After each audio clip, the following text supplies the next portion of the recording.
하나님의 판단 기준이라는 제목으로 함께 말씀을 나누겠습니다. 여러분, 하나님이 보실 때 훌륭한 사람과 사람이 보는 훌륭한 사람의 기준은 어떨까요? 딱 봐도 다를 거라는 생각이 들죠. 사람들은 대부분 겉모습을 보고 판단하니까요. 하지만 하나님이 사람을 보는 기준은 공의입니다. 그러니까 누구나 공평하게 의로운 기준으로 판단하신다라는 것이지요. 자, 그러면 그 의로운 기준은 과연 어떤 것일까요? 그 의의 기준은 바로 예수 그리스도입니다. 다시 말해서 하나님은 겉모습을 보는 게 아니라 누가 예수님을 가장 닮았는가, 그것을 의의 기준으로 삼으신다라는 것이죠. 로마서 8장 29절을 보게 되면은 그 아들의 형상을 본받게 하기 위하여 미리 정하셨으니라고 말씀하십니다. 그러니까 미리 정하셨다라는 이거는 어떤 계획을 세우시고 또한 그 계획에 따라서 무언가를 결정하셨다라는 거죠.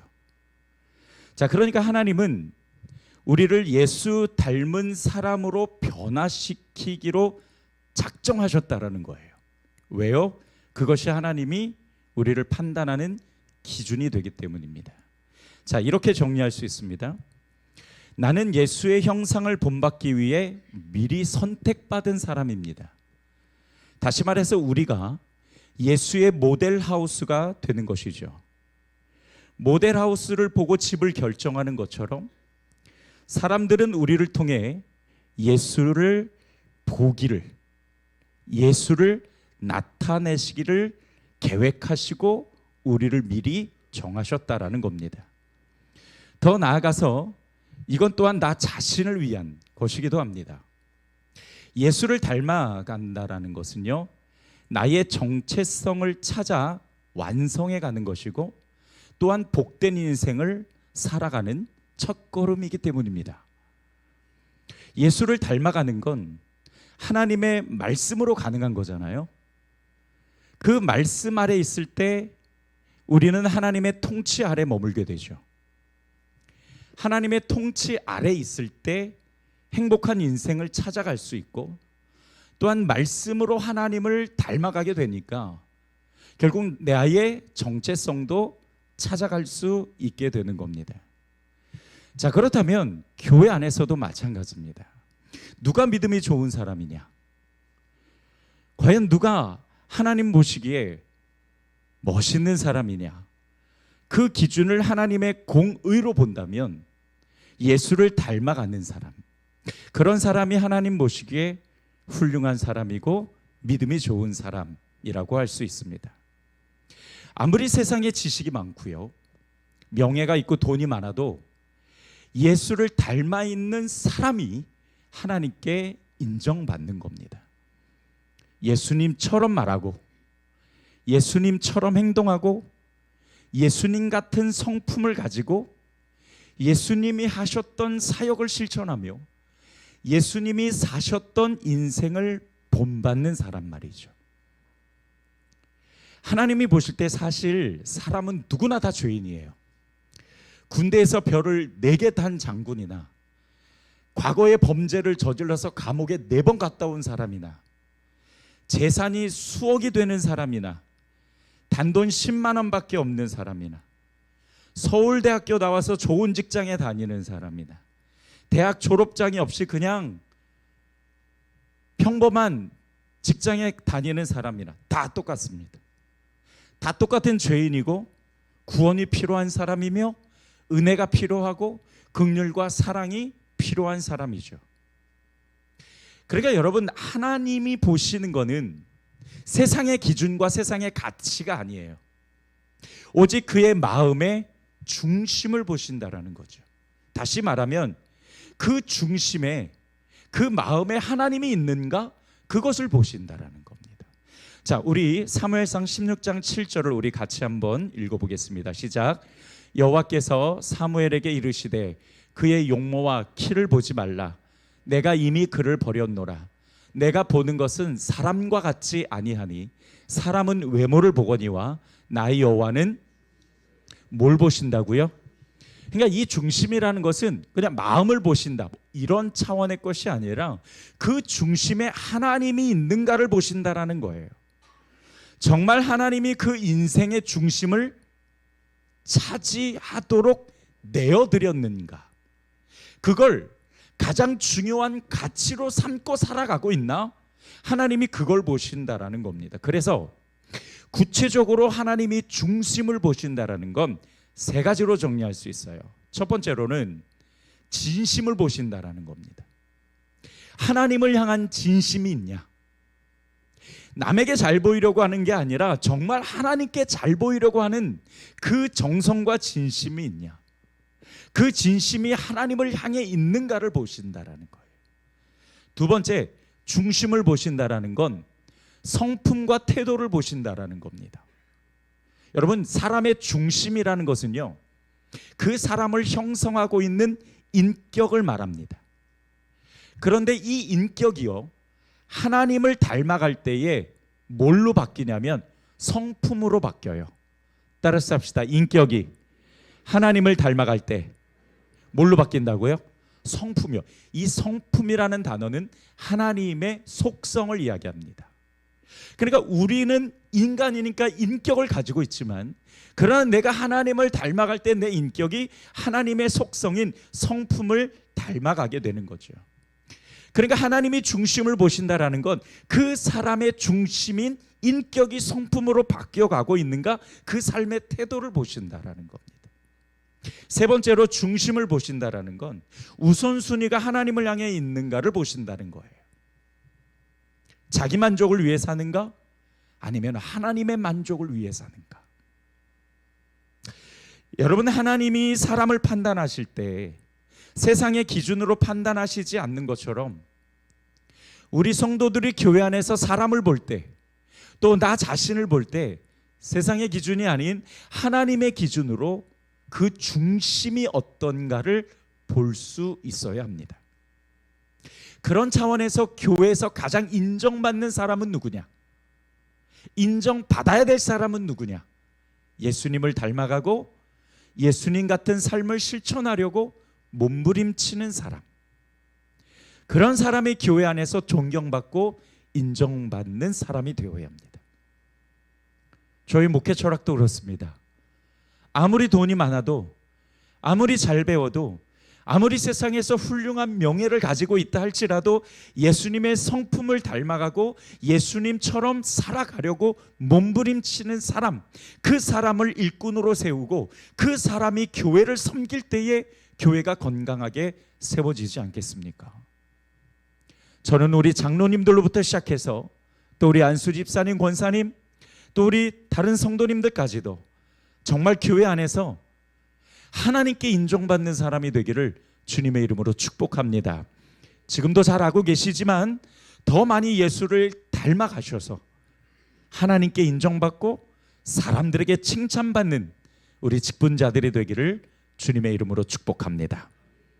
물론 예수님을 닮아가는 건 직분자들뿐만 아니라 모든 성도들의 신앙의 목표입니다. 자, 오늘 본문 4절로부터 6절을 우리 같이 한번 자막으로 읽어보겠습니다. 시작. 하기야 나는 육신에도 신뢰를 둘만 합니다. 다른 어떤 사람이 육신에 신뢰를 둘 만한 것이 있다고 생각하면 나는 더욱 그러합니다. 나는 난지 8해 만에 할례를 받았고 이스라엘 민족 가운데서 베냐민 지파요, 히브리 사람 가운데서도 히브리 사람이요, 율법으로는 바리새파 사람이요, 열성으로는 교회를 박해한 사람이요, 율법의 의로는 흠잡을 데가 없는 사람이었습니다. 자, 이 말씀은 뭐냐면 지금 사도 바울이요, 자신의 세상적 스펙을 쫙 늘어놓는 거예요. 나요? 나 8일 만에 할례 받은 사람입니다. 이스라엘 족속에다가 베냐민 지파 사람이에요. 히브리 중에 히브리인이고요, 율법으로는 바리새인이고요, 교회를 박해하는 열심, 나 율법에 흠도 없는 사람입니다. 거기다 로마의 시민권까지 있습니다 라고 자기의 세상적 스펙을 쫙 늘어놓는 거예요. 당시 유대인들이 이 말을 들었을 때 아마 입이 쩍 벌어졌을 거예요. 정말 0.1% 금수저였으니까요. 누가 봤을 때에도 감히 따라갈 수 없는 엄청난 스펙이었어요. 외모지상주의로 따지냐면 와, 이만한 사람이 없는 거예요. 삼성의 이재용 회장 그 정도? 세상의 것으로 인정받고자 한다면 바울은 스스로 말하는 겁니다. 난 차고 넘쳐요. 세상의 기준으로 인정받을 거라면 난 차고 넘친다고요. 그런데 사도 바울답지 않게 왜 갑자기 이런 세상의 자랑거리들을 드러내는 걸까요? 갑자기요? 그럴 만한 이유가 있습니다. 빌립보 교회 성도 중에 누군가 세상의 기준으로 사도 바울을 판단하고 비판했기 때문이에요. 성도 중 누군가 아니 사도 바울은 내세울 것 하나도 없는데 왜 어떻게 사도가 됐대야? 아니 그 양반은 어떻게 교회를 세우고 지도자가 됐지? 앞만 봐도 볼 게 없는데. 또 여러분 그 역사적 고증에 따르면 사도 바울은 아시죠? 네. 그래서 저희 교회는 없으셔서 그냥 맘 놓고 얘기하겠습니다. 대머리이신데다가 되게 못생겼다고 우락부락하게 생겼다고 고증이 되어 있어요. 그러니까 외모로 봤을 때 저 사람은 도저히 지도자감이 아니라는 거죠. 사도가 어떻게 됐대? 이거 저기 교회 지도자 어떻게 됐대? 아니 어떻게 교회 이렇게 사람이 많대? 그렇게 비판하고 있었습니다. 그러나 사도 바울은 말합니다. 자신이 만약에 세상의 기준으로 사도가 되는 거라면 나는 얼마든지 자격이 차고 넘친다. 그런 세상의 기준은 하지만 나는 신뢰하지 않는다. 왜요? 가장 중요한 가치는 그런 세상적인 것에 있는 게 아니기 때문이죠. 뭐에 있을까요? 가장 중요한 가치가 어디에 있는 건지 오늘 본문 7절로부터 8절 상반절까지만 우리 같이 읽어보도록 하겠습니다. 시작. 그러나 나는 내게 이로웠던 것은 무엇이든지 그리스도 때문에 해로운 것으로 여기게 되었습니다. 그뿐만 아니라 내 주 예수 그리스도를 아는 지식이 가장 고귀함으로 나는 그 밖의 모든 것을 해로 여깁니다. 가장 고상하다라는 이 말은 가장 가치 있다라는 뜻입니다. 자, 그러니까 사도 바울에게 가장 가치 있는 건 세상의 그러한 스펙들이 아니었어요. 할례도 받았고 베냐민 집하고 히브리 중에 히브리니요 율법에 정통한 바리새인에다가 율법적으로는 흠도 없고 열정적인 사람이었지만 그거 다 소용없다는 거예요. 예수님을 알고부터 그런 것들이 그저 배설물처럼 음식 쓰레기처럼 똥처럼 아무짝에도 쓸모없는 것들로 여겨지더라는 것이죠. 그러면서 뭐라고 이야기하냐면 이런 거요? 나 다 잃어버려도 상관없어요. 그런 거 하나도 중요하지 않아. 다 누가 가져간다고 해도 나는 기쁘게 내어줄 수 있어요. 왜? 자기에겐 예수를 아는 지식이 가장 고상하니까. 예수가 가장 소중하니까 다른 건 있어도 없어도 크게 별로 상관이 없다는 거예요. 오늘 우리가 주목하고 교훈 삼아야 될 건 세상의 기준이 그렇게 하나 쓸모없이 느껴질 정도로 예수를 아는 지식이 그렇게까지 가치 있는 걸까? 어떻게 이런 고백을 할 수 있지? 우리 다 예수 알잖아요. 모르시는 분 손 들어보세요. 아무도 없어요. 아무도 없어야지. 예수 모르는 사람 아무도 없어요. 근데 여러분 보십시오. 오늘 사도 바울의 고백처럼 내가 그 예수를 아는 지식이 너무너무 고상하고 가치 있어서 여러분이 가지고 있는 세상의 가치들 그냥 다 버려도 별로 상관없습니까? 라고 물으면 어떻게 대답할 수 있을까요? 우리 집회 갔다 온 우리 청년들은 너무 은혜가 충만해서 또 그럴 수 있다고 대답할 수 있을지 모르겠습니다. 우리는 예수를 아는 지식도 중요하지만 세상 것도 정말 중요하다고 생각해요. 아니 어느 땐 예수보다 세상 게 더 가치 있다고 생각할 때도 있으니까. 그런 거 보면은 어떻게 이런 고백이 나올 수 있을까? 어떻게 그 가치가, 도대체 그 예수를 아는 지식의 가치가 얼마나 위대하길래 자기가 가지고 있는 그 세상의 스펙들, 자기가 가지고 있는 그 세상의 가치들이 다 똥처럼 여겨지는 걸까? 해로 여겨진다라는 이 뜻을, 이 해로 여겨진다라는 게 도대체 어느 정도인지를 찾아보니까 거기 단어에 딱 나와 있어요. 원문에 똥이라고, 음식 쓰레기라고 나와 있어요. 자, 우리는 예수님을 아는 지식도 중요한데 세상 지식, 세상 것도 중요해요. 근데 그런 생각을 우리가 뒤집을 수 있도록 오늘 말씀을 통해 왜 예수를 아는 지식이 소중하고 가치 있는지 우리가 함께 살펴보도록 하죠. 첫 번째, 그리스도를 얻었기 때문입니다. 아멘이십니까? 자, 8절을 한번 보죠. 우리 같이 한번 읽어보겠습니다. 시작. 그뿐만 아니라 내 주 예수 그리스도를 아는 지식이 가장 고귀하므로 나는 그 밖의 모든 것을 해로 여깁니다. 나는 그리스도 때문에 모든 것을 잃었고 그 모든 것을 오물로 여깁니다. 나는 그리스도를 얻고까지. 제가 이 고백을 보고요, 가슴에 담으려고 이 말씀을 수십 번, 세지는 않았지만 정말 100여 번 넘게 이 말씀을 계속 읽고 또 읽었어요.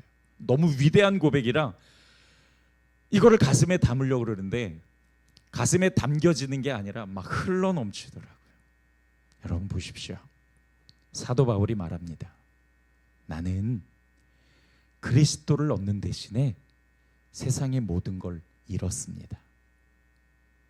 이게 억양이 굉장히 중요해요. 다시 한번, 나는 그리스도를 얻는 대신에 세상의 모든 걸 잃어버렸습니다. 이렇게 고백했으면 어머, 저 사람 이상한데 이렇게 나와야 되죠. 그게 아니라 나는 그리스도를 얻는 대신에 세상의 모든 것을 다 잃어버렸습니다. 이렇게 이야기하는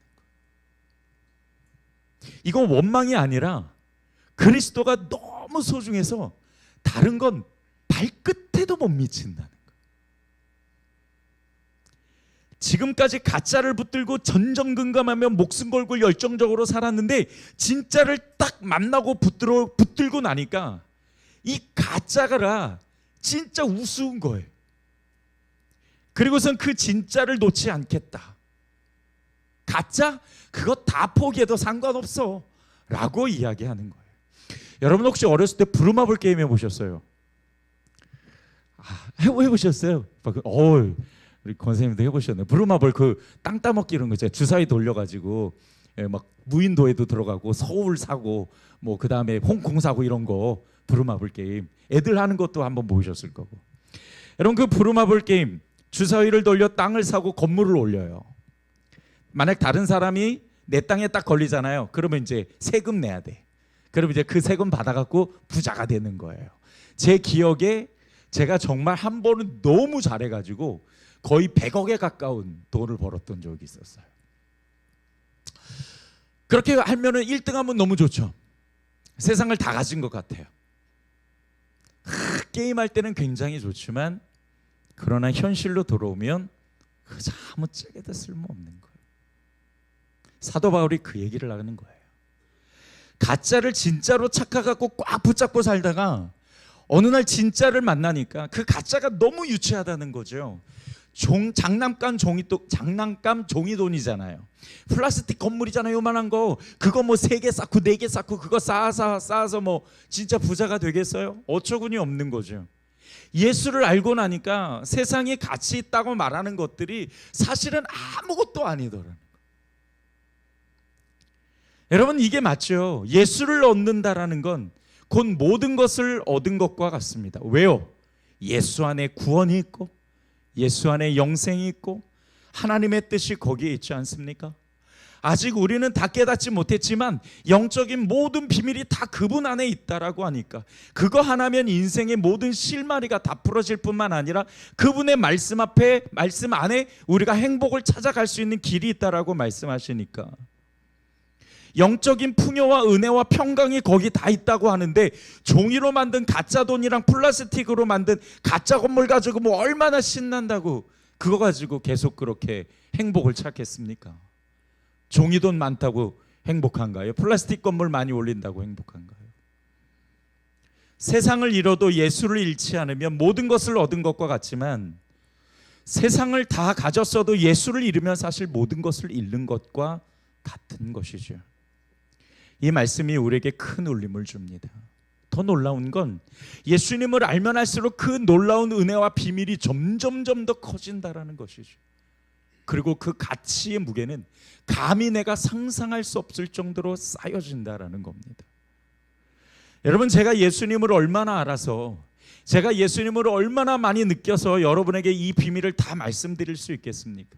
그저 저도 예수님을 닮아가는 사람 중 한 사람이어서 발견하지 못한 게, 깨닫지 못한 게 너무너무 많아요. 더 좋은 언어로, 더 굉장한 유의로 여러분께 표현해 드리고 싶은데 그걸 못해서 답답해갖고 아주 미치겠습니다. 사실은 내가 만난 예수님, 내가 알고 있는 그 가치가 이 정도가 아니거든. 더 크고 더 놀랍는데 제가 가지고 있는 그 제한적인 단어로 표현하는 게 잘 안 되더라고요.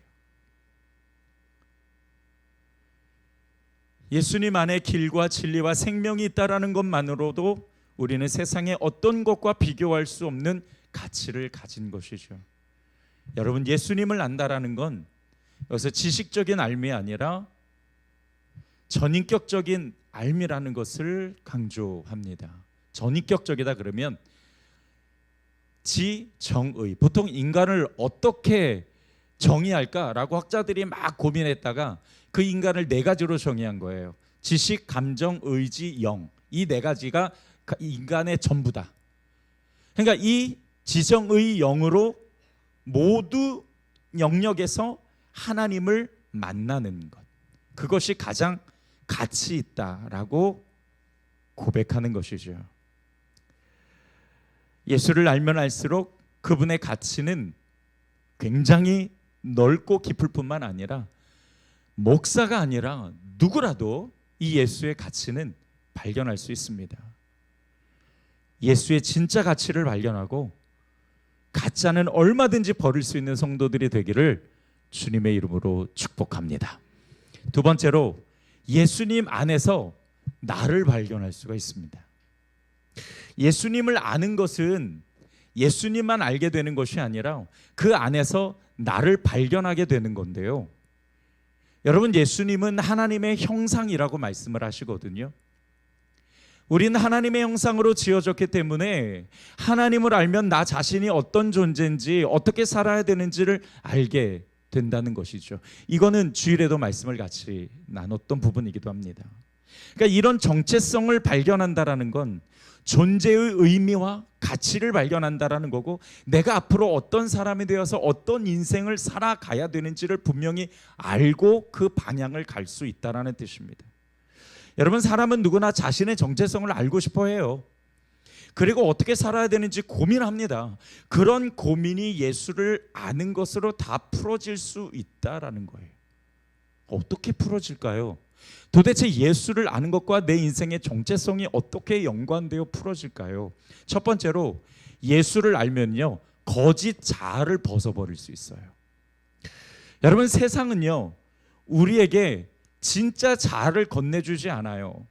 거짓 자아와 정체성에 우리를 자꾸 속입니다. 세상은 어떻게 이야기합니까? 인정받아라, 성공해라, 많이 소유해라, 그런 거가 너의 가치다라고 이야기해 주지만 그것은 거짓 자아입니다. 그런 가치로 나를 형성하면 내 안에 거짓 자아가 만들어진다 그러고요. 하지만 성경은 그렇게 말씀하지 않죠. 죄로 깨어진 하나님의 형상을 회복할 때 진짜 자기 가치를 찾을 수 있다라고 말씀하십니다. 두 번째, 예수를 알면은요, 사랑을 알기 때문에 가치가 있는 거예요. 사람이요, 가장 많은 변화를 나타날 때가 언제입니까? 여러분 자녀나 또는 여러분들의 과거를 한번 좀 생각해 보세요. 여러분들의 인생에서 가장 큰 변화가 있었을 때, 힌트를 드린다면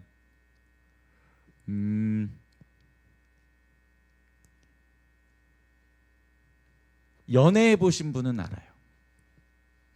중매로 만나신 분은 모를 수 있어요. 네, 연애해 보셨으면 네, 알 수 있습니다. 사람이 진짜 많이 변할 때가 언제냐면 사랑할 때입니다. 갑자기 말을 예쁘게 해요. 갑자기 막 얼굴이 막 환해져요. 예전에 안 하던 짓을 막 하고, 그리고 막 사람이 늘상 보면은 텐션이 늘 올라가 있어요. 왜 그러냐? 사랑해서 그런 겁니다. 사랑하면 정말 사람이 많이 변하더라고요. 여러분, 예수님은 하나님의 사랑의 증표잖아요. 그러니까 우리가 그분을 알면 사랑을 깨닫게 됩니다. 여러분, 예수님이 침례 받으실 때 하늘에서 어떤 소리가 들렸냐면 이는 내 사랑하는 아들이요 내 기뻐하는 자라, 그렇게 말씀하십니다. 우리도 그래요. 예수를 닮아갈 때 하나님이 날 사랑한다라는 그 음성이 들리게 됩니다.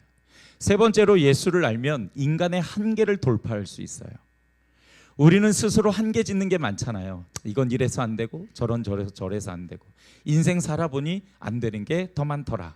그런데 예수를 알면은요, 따라서 합시다. 내게 능력 주시는 자 안에서 어떻게 돼요? 내가 모든 것을 그렇죠. 나의 한계를 돌파할 수 있는 것이 됩니다. 즉 내가 나를 뛰어넘는 성숙한 자가 된다라는 것이죠. 세상적인 것으로 말로 다 할 수 없는 놀라운 영적인 능력이 예수님을 아는 지식에 담겨 있습니다. 사도 바울이 예수를 알기 시작하면서 인생이 달라지고 삶의 목적이 변했죠.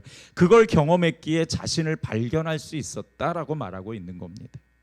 바로 이런 것들 때문에 예수님을 아는 지식이 가장 가치 있고, 그것을 위해서라면 자기가 그동안 쌓아왔던 것, 세상적인 것 얼마든지 내가 버릴 수 있다라고 고백하는 것이죠. 여러분, 예수님을 아는 지식이 있다면 세상 것들이 사실은 그렇게 무겁지 않아요.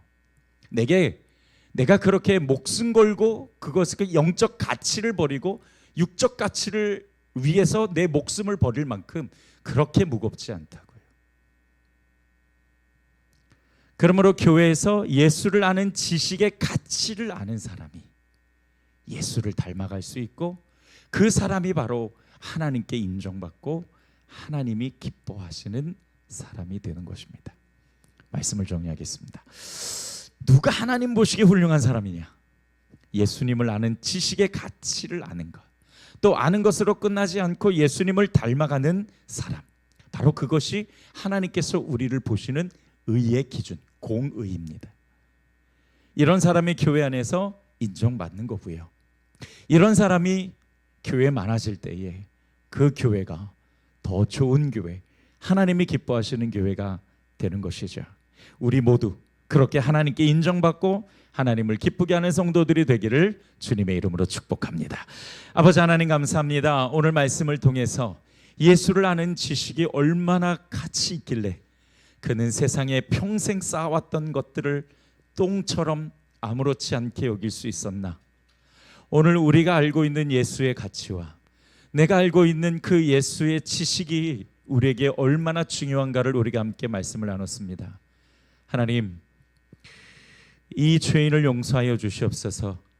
더 많은 지식과 지혜로 우리 성도들에게 귀한 언어로 예수의 그 가치를 가르쳐야 되는데, 제가 많이 모르고 또 많이 지혜롭지 못해서 제대로 가르치지 못하는 것을 한탄스럽게 여깁니다. 그러나 오늘 예수님께서, 성령님께서 우리 성도들의 마음에 진짜 예수를 아는 그 지식을 가장 인생에 가치 있는 것으로 여길 수 있도록 하나님께서 이 시간 인도해 주시고, 정말로 그 예수를 아는 것으로 인해서 하나님을 기쁘게 할 수 있는 성도들이 되게 하여 주시옵소서. 우리의 진짜 가치는 육적인 것에 있는 것이 아니라 영적인 것에 있다라는 것을 느끼고, 우리가 오늘 말씀을 통해서 다시 한번 우리 자신을 돌아보며 또한 영적인 가치를 위해서 우리의 삶을 헌신할 수 있는 성도들이 될 수 있기를 축복하오며 예수님의 이름으로 기도드렸습니다. 아멘.